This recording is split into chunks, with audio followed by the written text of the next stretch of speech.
Are you an actor who's a little bit unsure of what to do when given a script? If so, this video is for you. So, first thing you want to do, and it may sound a little bit simple, but it is to read your script. Now, I don't just mean read it once, I mean read it as many times as you can.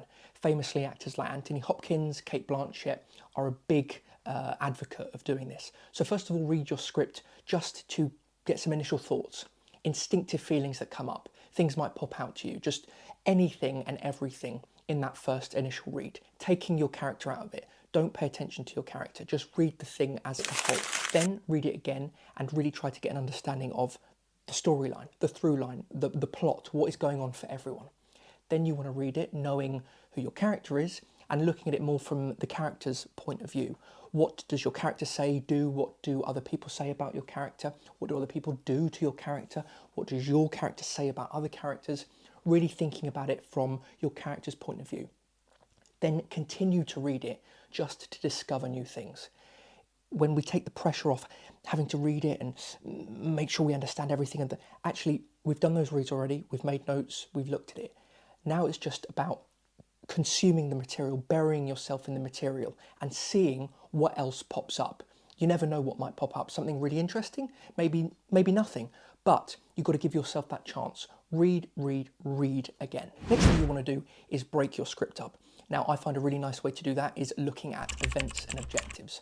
An event is defined as something that shifts everyone in that scene. Now, this could be a screenplay, it could be a script for stage, but essentially an event is something that happens or is said. It could be small, it could be massive, that shifts everyone in the scene. Now, a really easy example of this is entrances and exits. That always shifts everyone on stage or on the screen. It could be something subtle like, I remove my hand from yours.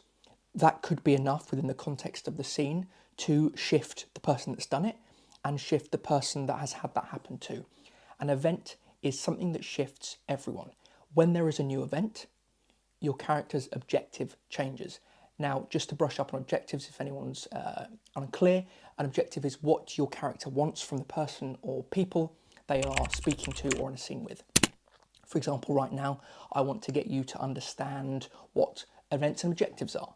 It could be something really dramatic, like I want to get you to marry me. Or it could be something really small and insignificant, like I want to get you to put down your phone.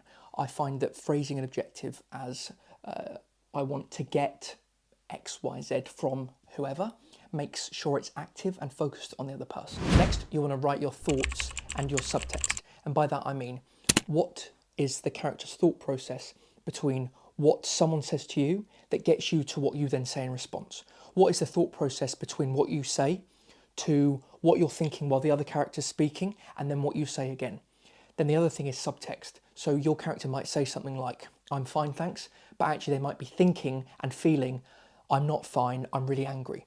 So knowing what your character is actually thinking when you're speaking, while you're listening, and what makes you say what you say in response is going to help you get a real understanding of the character's psychology and the character's thought process. Next, make a list of your given circumstances, and by that I mean everything that you know to be true about the scene, everything that you think and know your character knows.